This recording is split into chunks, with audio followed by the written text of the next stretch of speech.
Albert Breer, senior NFL reporter for the Monday Morning Quarterback, NBCS Boston, of course, Sports Hub out in Boston. Albert Breer has been doing great work on the NFL for a number of years. And Albert, good morning. Welcome back to the Morning Roast with Bonta and Joe Shasky, the Butcher. And finally came down yesterday, something I think we had an inkling was going to happen. But the 49ers have finally granted permission for Jimmy Garoppolo to seek a trade.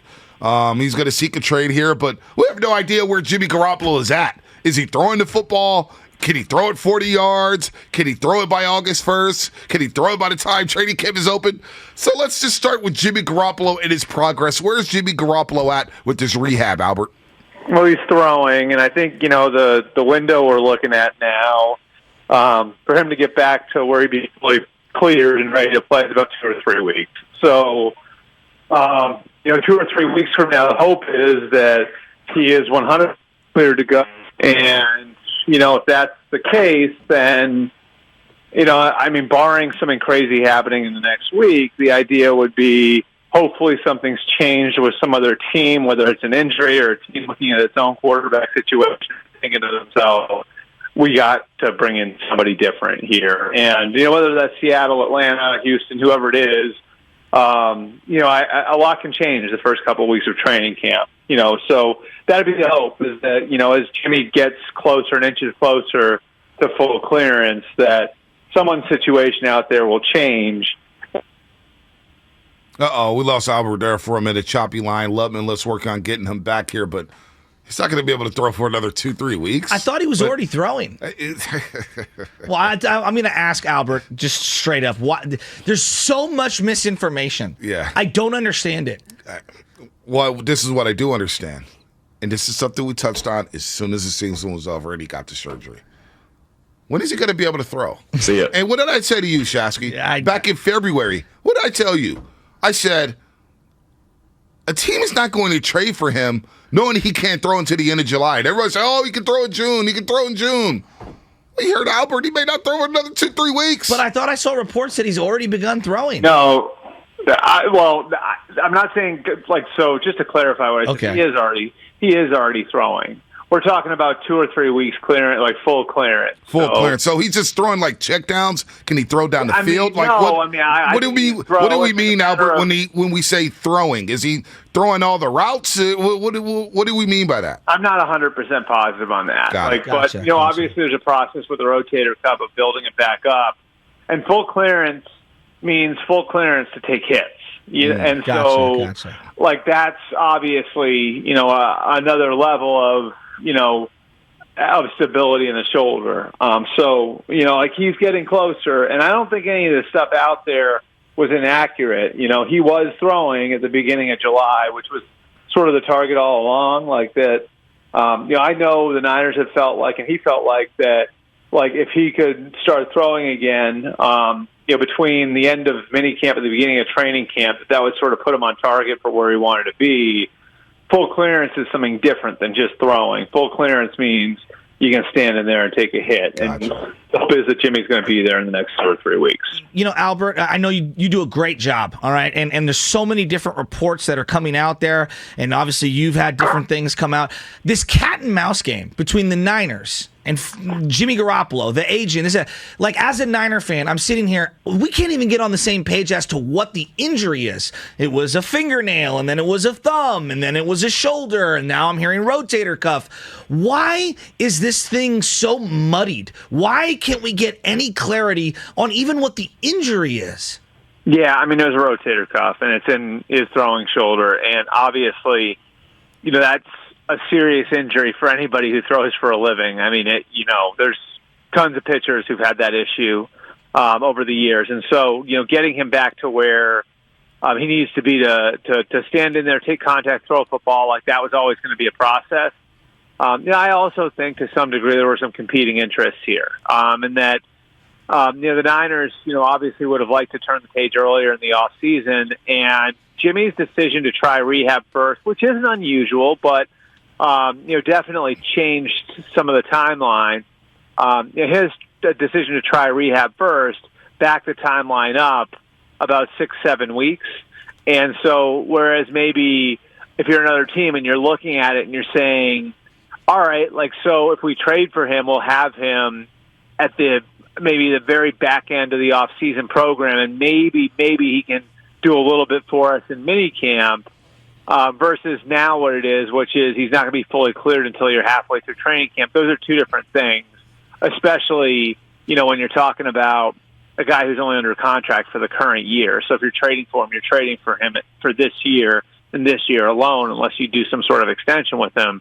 Just a complicated thing, I think, for both sides. And obviously there were some competing interests with the Niners wanting to offload him and Jimmy maybe being a little bit more worried, understandably so, about his long-term health and what the rest of his career is going to look like. Albert Breer, senior NFL reporter for the Monday Morning Quarterback. We love that every Monday. It is some of the best content on the game of football you can get out there. Albert Breer on the Morning Roast on 95.7 The Game. Albert, we'll get back to Jimmy in just a second, but once he is gone, who do you think has the bigger burden on them? Is it Kyle Shanahan or is it Trey Lance?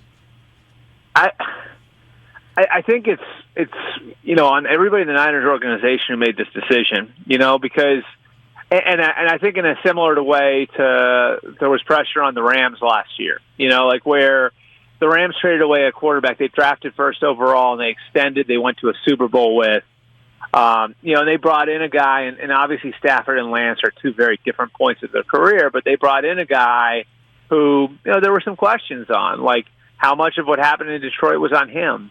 And the idea the Rams had was to raise the bar at the position. And obviously all of that worked out. Stafford was the difference maker they thought he'd be, especially in the playoffs. And it's similar that way in that the Niners had an established quarterback, a guy that they'd paid, a guy that was still relatively young, and a guy who's gotten them to the NFC title game in 2 of the last 3 years, and a Super Bowl. And so, I think if you really want to kind of like take a global look at this, the pressure's on Trey Lance like it is on any other young quarterback, right? Like obviously every young quarterback wants to get to a second contract, wants to win Super Bowls, wants to have a legacy. I think there's maybe a little bit more pressure on, Kyle Shanahan and John Lynch here because the decision they made was, I would say, unconventional by NFL standards, the same way what the Rams did last year was unconventional by NFL standards, and obviously the Niners hope they get the results the Rams did. All right, 2-part question here on Jimmy Garoppolo. First part, what's the likelihood that he actually recovers and passes a physical for the ability to be traded? And then what does the framework of a trade actually look like after seeing the Baker Mayfield deal and the money going back and forth and him having to reduce some of his salary? So what's the likelihood he can pass this physical and not be released? And then what does the framework of a deal look like then if he does pass a physical? So I think he'll be able to pass a physical. I don't foresee that, barring a setback, being a huge stumbling block. I think he'll be okay in a few weeks to do that. What the framework of a trade looks like, I mean, you're right to point out the money because that's what complicates it. And so, I think Jimmy's got to be careful here too. Baker had the leverage of all of his money being guaranteed. Mm-hmm. Mm-hmm. So, Baker could say, no, if you got a problem me being on your roster, cut me. And then I'll, walk away knowing I'm going to make $18.8 million from you this year.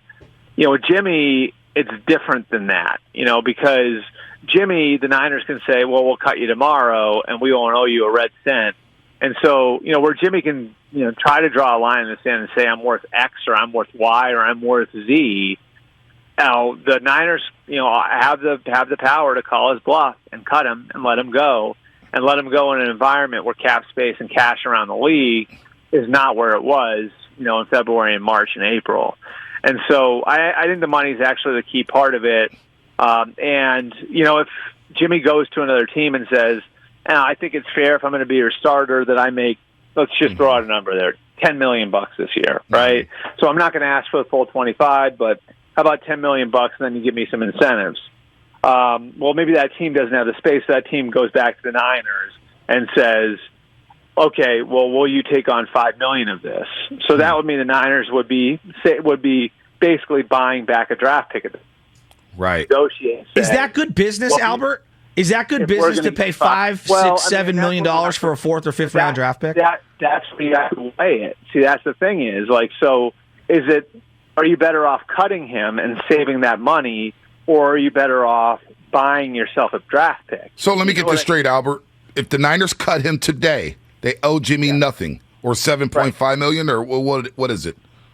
They owe him nothing. They owe him nothing. So they could cut him today and not pay him a dime. There's like a very small amount. I can't remember what the number is, but there's a very small amount of like prorated money off of his old deal, off of his bonus. Gotcha. Right, like that. So whatever the dead money is, but that's not cash. That's just a cap charge. Right. Like there'd be $25 million to come off the cap. And I mean, at that point, the Niners obviously would have money freed up to go and deal with Deebo Samuel and Nick Bosa, which, based on where they are from a cap standpoint, would actually be really valuable now. So do you think the Jimmy Garoppolo holdup is hindering the negotiations with Deebo Samuel and Nick Bosa?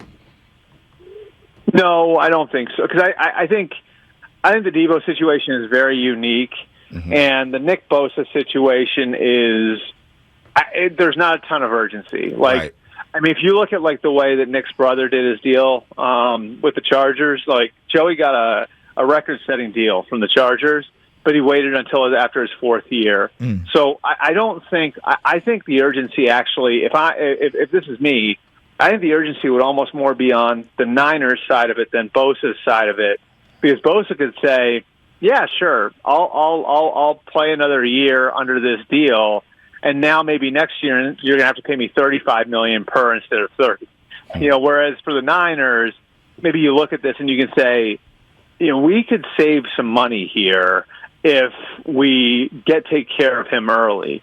And so, with Deebo, I think it's unique and different because of all of the non-financial aspects to that dispute.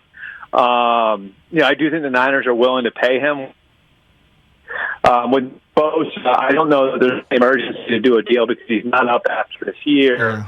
Brother benefited from waiting just a few years ago, and really, if I'm the Niners, I'm probably the one that's motivated to go and get something done because waiting another year, we've seen it with the quarterback market this year, waiting another year can actually cost you a lot of money. Albert Breer with us right now. One last question. Albert, knowing everything we know now, and it's easy to criticize with the information we have in hand here, in terms of Don Yee, Jimmy Garoppolo, how they've played this situation, have they misplayed their hand? Did they mess up their own timing and limit their amount of suitors because they waited on the surgery?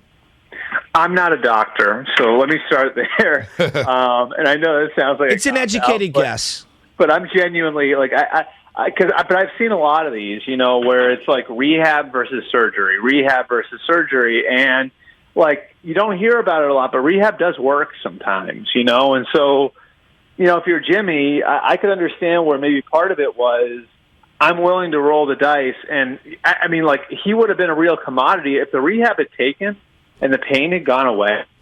He thought to himself, I can make it through this year fine. I think there's merit in that idea, because it would have been, all right, like I'm ready to go. Rehab works. Like now he's ready to go in the middle of April. And then he's a real commodity for the Niners to trade. The Niners win in that situation because they're able to get a draft pick for him. Jimmy gets to start somewhere else, and maybe Jimmy's getting all this money too. So that was what he was trying to accomplish.